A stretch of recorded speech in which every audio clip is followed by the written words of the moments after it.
பிஸ்மில்லாஹிர்ரஹ்மானிர்ரஹீம். இன்றைக்கி தர்சுல் குரான் பாடத்தில் பாடம் 3 சூரத்துல் ஃபாத்திஹா. சூரா ஃபாத்திஹாவின் சிறப்பு.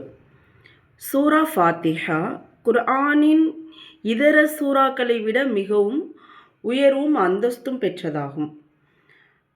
சூரா ஃபாத்திஹாவில் எல்லா நோய்களுக்கும் மருந்து உள்ளது என நபி ஸல்லல்லாஹு அலைஹி வஸல்லம் அவர்கள் கூறியுள்ளார்கள். அல்லாஹ்வின் மீது ஆணையாக, இது போன்றதொரு சூரா தௌராத் வேதத்திலோ இன்ஜீல் வேதத்திலோ திருக்குர்ஆனிலோ அருளப்படவில்லை என நபி ஸல்லல்லாஹு அலைஹி வஸல்லம் அவர்கள் கூறினார்கள். இந்த சூரத்துல் ஃபாத்திஹா ரொம்ப உயர்வான, எல்லா சூறாக்களையும் விட உயர்வு பெற்றது. நமக்கு ஏதாவது உடம்பு சரியில்லை, நமக்கு காய்ச்சல், சளி, உடம்பு வலி, ஏதாவது ஒரு போன்ற நம்ம ஏதாவது உடலுடைய அந்த உபாதைகளின் காரணமாக நம்ம அவதிப்பட்டோம்னா சூரத்துல் ஃபாத்திஹா ஓதி நம்ம என்ன செய்யலாம், ஊதி நம்முடைய கைகளில் ஊதி உடல் முழுவதும் நம்ம தடவிக்கலாம். கண்டிப்பாக சிஃபா கிடைக்கும்.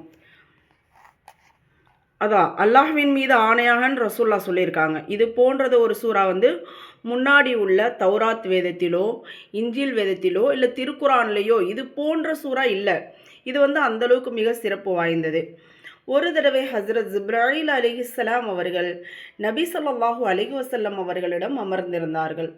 திடீரென வானத்திலிருந்து ஒரு பயங்கர சப்தம் கேட்டது. உடனே ஹஸ்ரத் ஜிப்ராயில் அலைஹிஸ்ஸலாம் அவர்கள் தன் தலையை உயர்த்தி கூறினார்கள், இன்று வானத்தில் ஒரு கதவு திறக்கப்பட்டுள்ளது. அது இதற்கு முன் திறக்கப்பட்டதே இல்லை.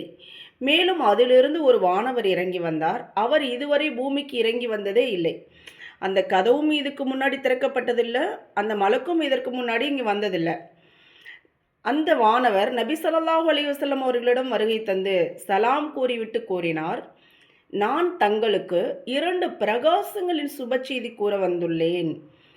இந்த சுப செய்தி இதற்கு முன் எந்த நபிக்கும் வழங்கப்படவில்லை. இதுக்கு முன்னாடி ரசூலுல்லாஹ்க்கு முன்னாடி எத்தனையோ நபிமார்கள் வந்திருக்காங்க. அவங்க யாருக்கும் இது போன்ற ஒரு மகத்துவமான ஒரு அத்தியாயம் இறங்கலை. ஒன்று சூரத்துல் ஃபாத்திஹா, இன்னொன்று சூரா பக்கரா உடைய கடைசி 2 ஆயத்துக்கள். இந்த இரண்டிலும் துஆ இருக்கின்றது. இவை அல்லாஹ்வே கற்றுக் கொடுத்த துஆவாகும். எனவே இது கண்டிப்பாக ஏற்றுக்கொள்ளப்படும். இந்த இரண்டிலிருந்தும் நீங்கள் எதை ஓதினாலும் அல்லாஹ் அதை அவசியம் தருவான். கண்டிப்பாக நம்ம இதிலிருந்து எதை ஓதினாலுமே அல்லாஹ் நமக்கு அவசியம் நோய் ஷிஃபாவை கொடுப்பான் அப்படின்னு சொல்லிட்டு முஸ்லீம் அப்படிங்கிற அந்த இதிலிருந்து இப்னு அப்பாஸ் ரலியல்லாஹு அன்ஹுமா அவர்கள் என்ன செய்கிறாங்க, இதை அறிவிக்கிறாங்க. ஆகவே நாம் ஒவ்வொருவரும் இந்த சூரத்துல் ஃபாத்திஹாவையும் சூரா பக்கராவுடைய அந்த கடைசி இரண்டிலிருந்தும் நம்ம என்ன செய்யணும், 2 ஆயத்துக்கள் அதை ஓதி நம்ம அல்லாஹ்விடத்தில் நம்ம துஆ செய்யணும், நம்ம பாதுகாப்பு தேடணும், நம்முடைய தேவைகளை கேட்டுக்கொள்ளலாம். அல்ஹம்துலில்லாஹ். எனவே இதை நம்ம வழக்கமாக்கிக் கொள்வோமாக இன்ஷா அல்லாஹ். அஸ்ஸலாமு அலைக்கும் வரஹ்மத்துல்லாஹி வபரகாத்துஹு.